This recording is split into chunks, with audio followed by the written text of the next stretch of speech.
Alright, y'all. So I set up a makeshift Lazy Susan using a box, a dirt bike stand, a figure skating spinner, and a shop towel to protect the spinner from the paint. And I've pretty much gone through about 1 can of paint.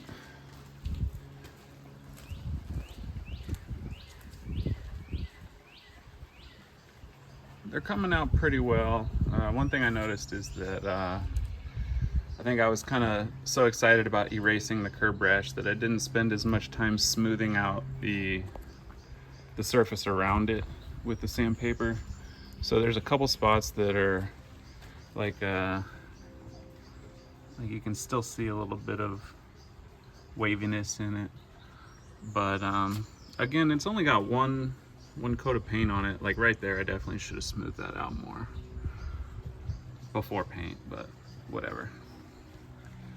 Hopefully after another can of paint and probably use 1 can of clear on all four, hopefully they'll look good enough.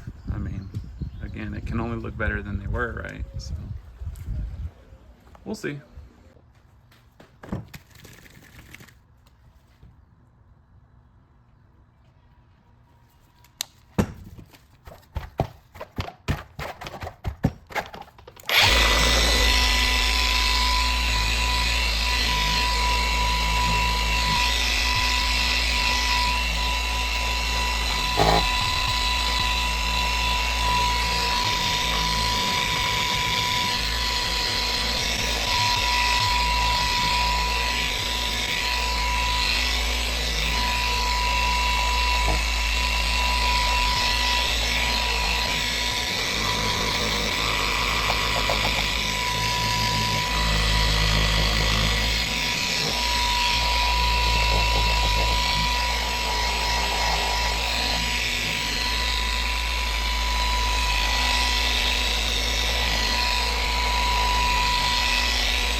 And here's what the pie plates looked like after a quick polish with some scratch and swirl remover.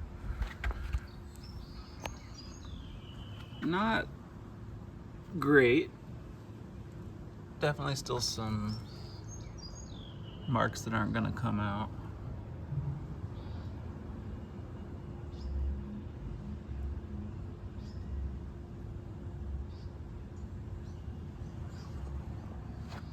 But from a few feet away, they look great, so they'll look good on the car.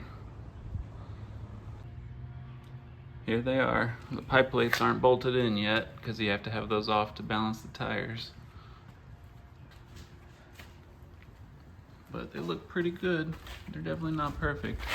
Definitely still some waviness, but from a distance, they're gonna look great.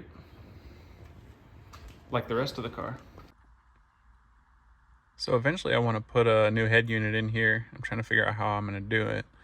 So the paper I'm holding right now is roughly the size of the Sony XAV 9500 ES floating display head unit. So I already found a guy local that has the HVAC controls to relocate down below where I currently have my cassette deck. And then up here is the nav screen, but the nav screen doesn't work. And rather than replace it, I'd rather just put something more modern with CarPlay and Android Auto and all that. So that means getting the non-nav climate control, which will go down here. Well, technically it's supposed to go up here, and then you're supposed to have your double din down here. But I don't like that. So I'm thinking I'm gonna modify the climate control to fit down here, and then somehow figure out a way to put a head unit here with the floating screen. I don't know, we'll see, but that'll probably be later on down the road. First up, after all the maintenance, will be suspension. So while I was refinishing these, I found a small crack inside of one of the spokes in one of the wheels, and I had planned on just welding it or just running it on the rear. I mean, structurally I think the wheel's fine, but everybody kept telling me just get a replacement. So I bought a 5th wheel on eBay. It'll be here tomorrow, and I bought some more paint and some more clear, so I'm gonna refinish a 5th wheel, and then the one that has the crack in it, I'll put a cheap tire on that one and have a matching full-size spare. So the nice Bridgestones will go on the 4 good ones. I'll drop that video clip so you can see the crack. Let me know what you think. Would you run it on the rear? Would you send it? I guess I won't.